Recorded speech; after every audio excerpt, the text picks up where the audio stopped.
Welcome to the Feel Your Best Formula podcast. Are you over 40 and tired of struggling with your weight, dieting, and constantly feeling like you're starting over with nutrition and fitness?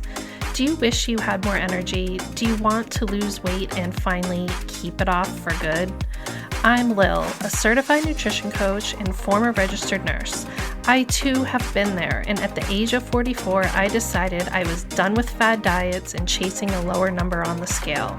I was so tired of constantly starting over and wondering why I couldn't get lasting results. I became a nutrition coach and created the Feel Your Best formula for women who want to build muscle, lose fat, and keep it off for good. If you're ready to build a better relationship with food, the scale, and your body, let's build your formula for feeling your best. If you're new here, make sure to check the episode details for the link to my newbie starter guide. You'll receive an email straight to your inbox with everything you need to start building your Feel Your Best formula. I'm so glad you're here. Now let's dive into today's episode.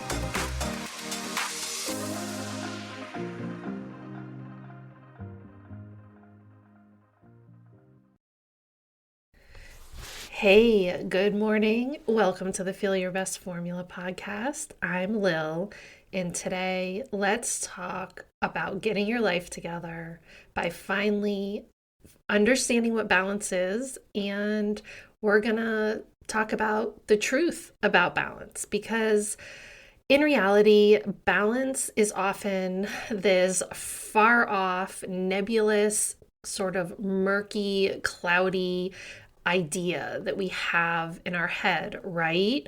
And we feel like we should always be striving to find balance.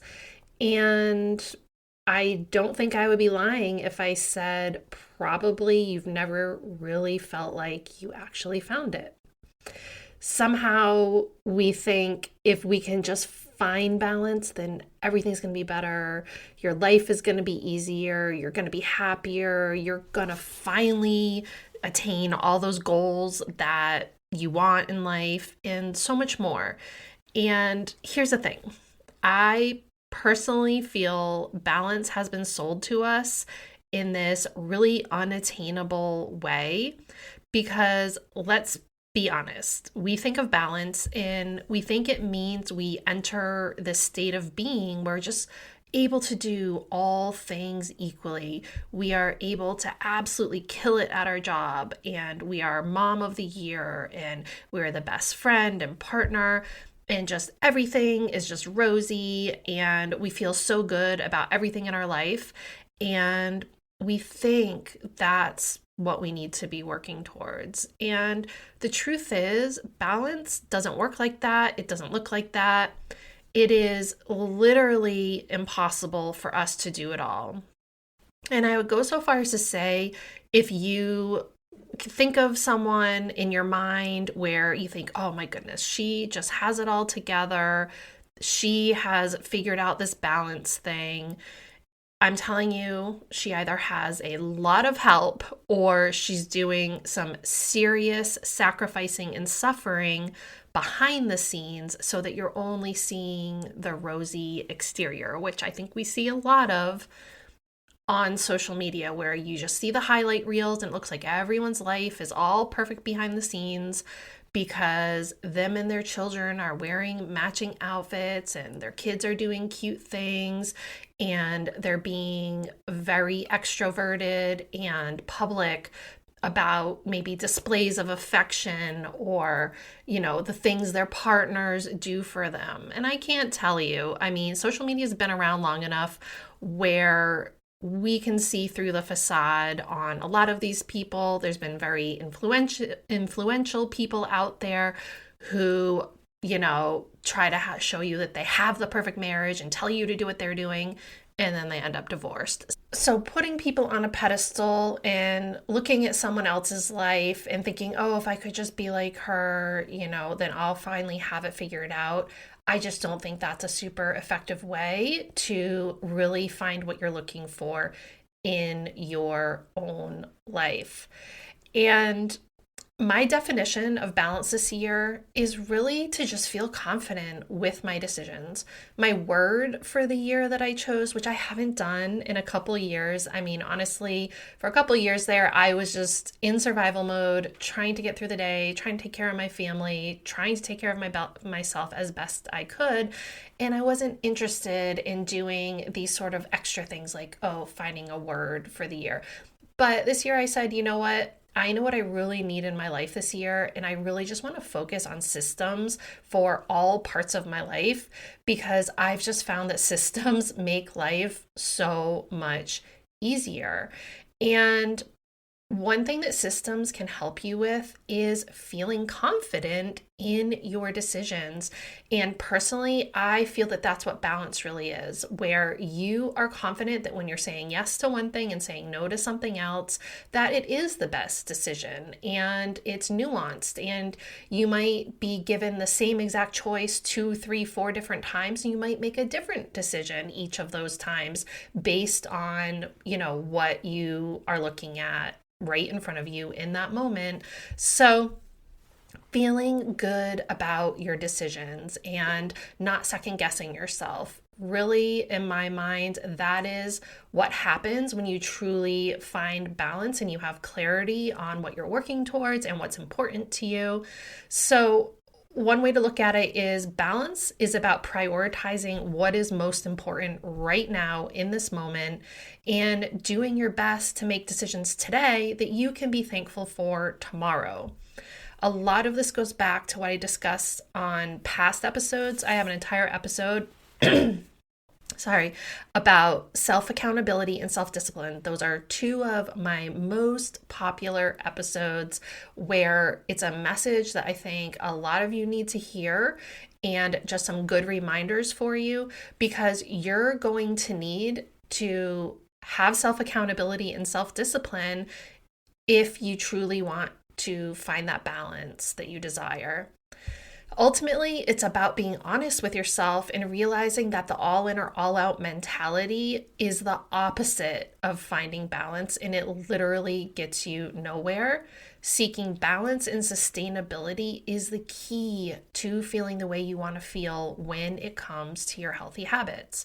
When it comes to your healthy lifestyle, I think often we can have this sort of cloud of stress, anxiety, and sometimes feeling frantic or desperate when it comes to your plan. And this is what leads to the all in or all out approach because you're trying to force things that are not necessarily the best fit for you.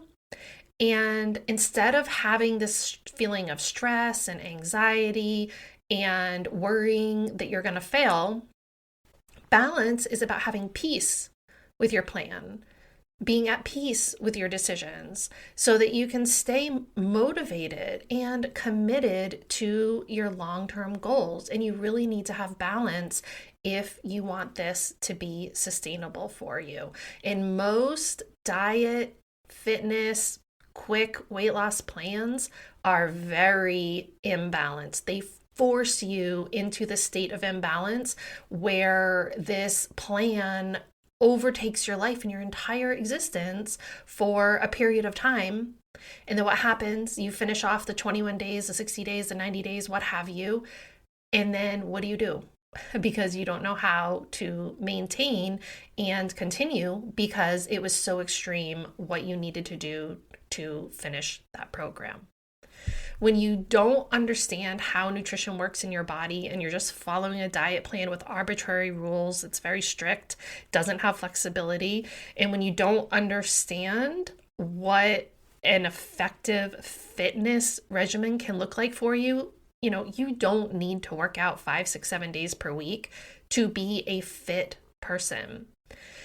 When you don't understand how that all works, which I'm speaking from my own experience because I came from a very imbalanced perspective, it is really hard making those types of decisions with what to prioritize. And then you often feel anytime you're making the decision that is not in alignment with that extreme plan, you feel like you're doing something wrong. You think that balance is about following that plan 100% as written, and any deviation from that plan's rules is a failure. And then what happens? You can't keep it up. You throw in the towel. You just think, this is too hard. I can't do this, and I'll get back on track when life gets easier. But we all know life doesn't get easier. Yes, you have periods of ups and downs, but it's never going to be super easy and perfect unless, maybe you win the lottery, or although I think that comes with a whole host of problems, or, you're lucky enough to be inheriting a very luxurious lifestyle, and that is not most of us, okay? There's an excerpt from one of my favorite books, Atomic Habits by James Clear. And he says, when choosing a new habit, many people seem to ask themselves, what can I do on my best days? The trick is to ask, what can I stick to even on my worst days? Oof, right? He nails it here.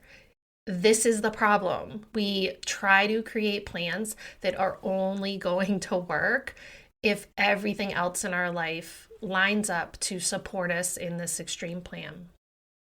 So this is where you start. This is how you build confidence. This is how you create balance. You figure out, what can I do even on my worst days? And then if you can do more, that is just, as they say, icing on the cake. So let me share an example that literally this week with my client check-in, this is something that we worked through. My client is a high achiever. She is very busy. She has a very successful corporate career. She has 2 kids with very busy schedules. They're, at that age where they have a ton of activities, and she, of course, wants to be as involved as possible. She's an awesome mom, and she happens to travel a lot for work. And when we first started working together, of course, okay, we need to use the food scale. We got to figure out what you're eating, make sure we're measuring our food to make sure that you're getting enough protein, that you're getting enough fiber, all those things. That this is very typical of where I start with my clients, is just getting out the food scale and let's figure out what you're doing. Well, guess what? In her house, she does not prepare the food. She does not cook very much. Her husband does most of the cooking. And I mean, by most, I think he does almost all of it. And between that and her schedule and her traveling, I just realized it is not super realistic for her to start using the scale. We've tried. She bought the scale. She was able to do it like one day, but this is not the right first step for her. And instead, this week, we are shifting the focus and making sure she has a different method to make sure she's getting enough protein. She's just going to look at her plate of food. She's going to make sure that protein is taking up a specific portion of her plate. And after she's been tracking her food amazingly, still doing a great job tracking, so I can see what are the components of the meals and the snacks that she's eating. And I suggested to her, let's just double most of the servings that you're having. If you're having 2 eggs, let's have 3 or 4. If you're having something like cottage cheese and yogurt, you can easily see, what those macros are in those food items, and letting her feel like she's having a win, because this is a perfectly acceptable solution for her. Because on her best day, maybe on a Sunday where they don't have a ton of activities, maybe she can, pull out the food scale and weigh her food.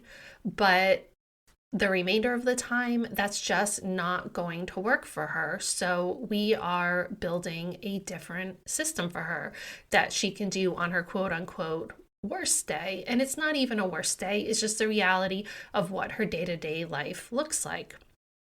And I quickly realized that the plan that I use for most of my clients just wasn't going to work for her. And we needed something that she would be able to stick to, right? That's a goal. Consistency in an imperfect plan is still better than inconsistency with a perfect plan. And this is already helping her feel better. I was able to make that suggestion for her because she had been doing an awesome job tracking her food, and I could see the foods that she was eating. And will she get to a point where she's weighing her food? Maybe, maybe not. And that is totally okay.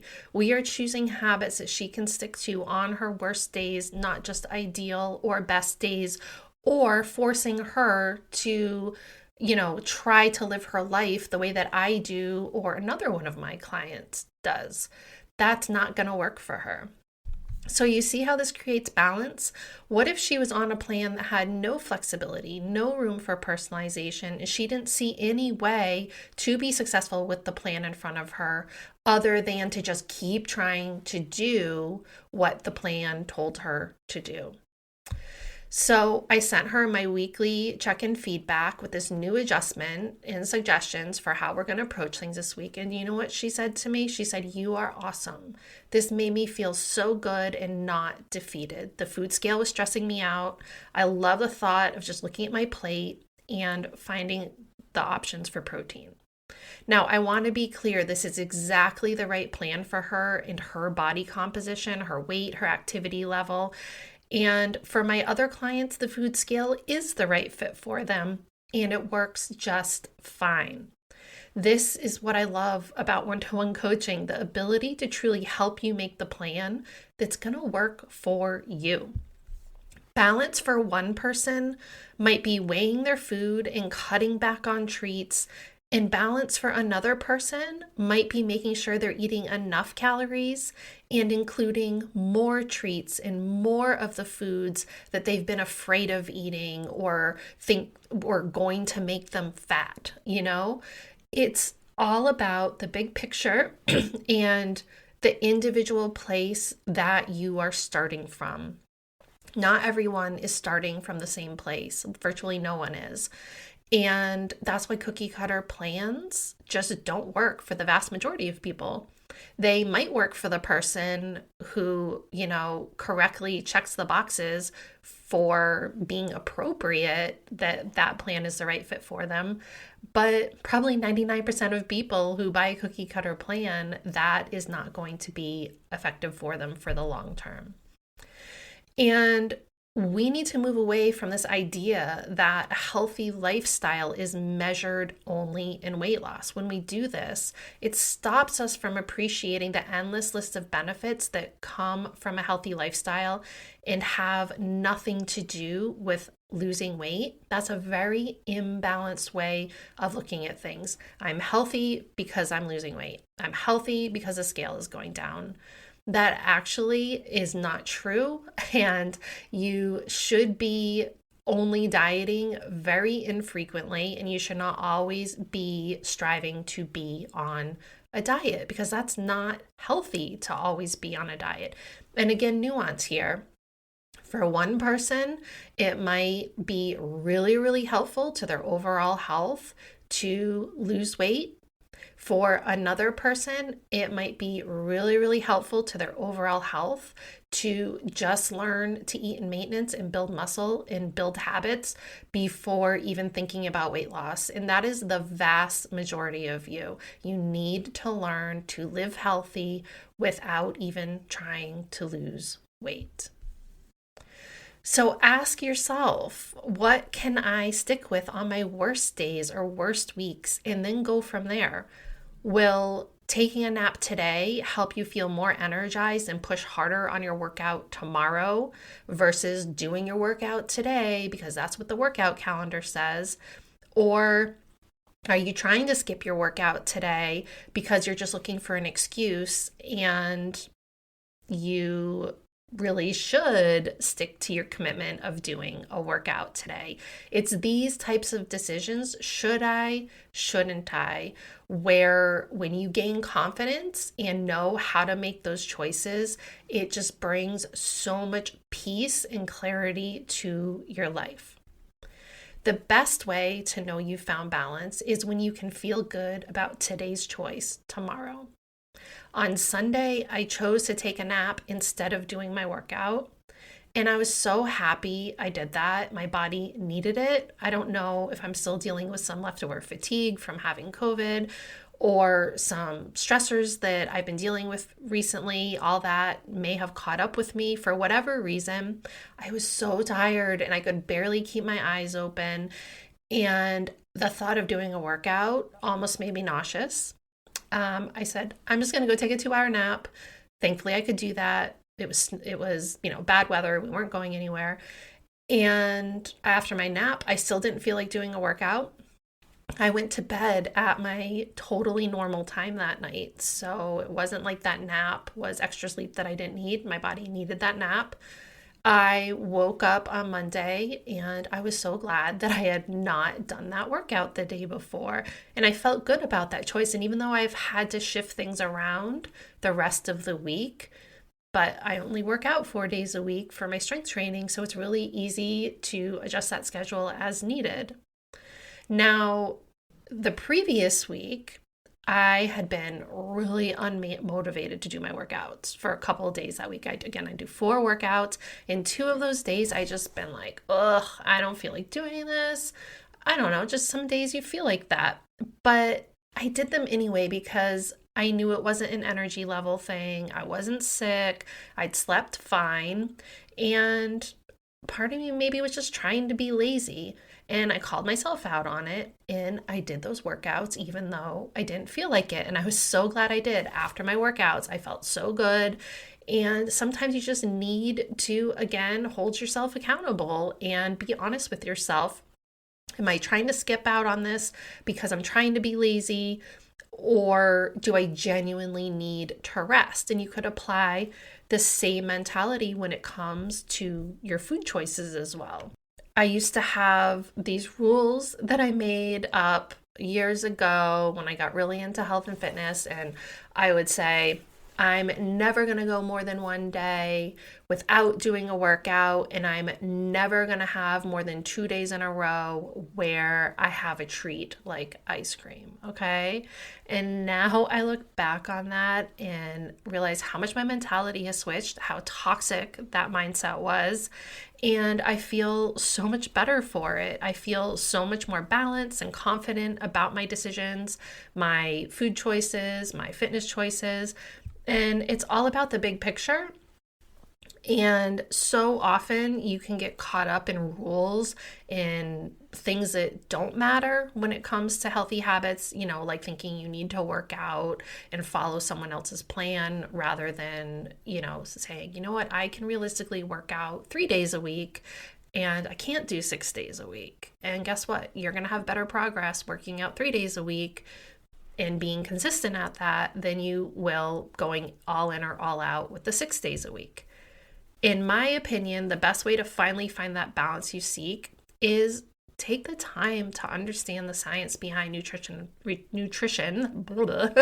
and fitness. You don't have to become an expert. I certainly don't lecture my clients, but I help them pinpoint what matters and I give them just enough information that they need so that they don't waste their time on things that don't matter. And not everyone needs the same exact information. Not everyone has the same exact questions or concerns or is coming from the same place. And when you're empowered with information, that really helps you move forward and just feel better about your decisions. Part 2 of the process is being honest, understanding yourself, your environment, and deciding how much effort you're willing to put in to make the changes you want to see. It's going to take effort, especially in the beginning. Balance isn't about everything being equal all the time. It's about giving your time and attention to the things that need your time and attention. And once you create habits and routines that work for you, it takes less and less energy to maintain those habits because they become second nature. It's the upfront effort of understanding the process where we can feel a bit overwhelmed and lost. This is where hiring an expert, even if just for a one-time session, can be really helpful. Even when my one-to-one coaching spots are full, I always have time for one-time macro count and habit planning sessions. So if that's something you're interested in, you can check the episode details for the link to schedule just a one-time session. And that's what we're talking about here with balance. If you constantly have this fantasy in your head of what balance is going to look like in your life, I'm here to tell you it doesn't exist. And instead, it's just about learning how to make decisions that matter, focusing on what needs to be focused on right now. And once you have it figured out, it's not going to take up so much effort. It's not going to take up so much time. And you can move on to the next area that you want to work on. So I hope you found that helpful. Get your life together, okay?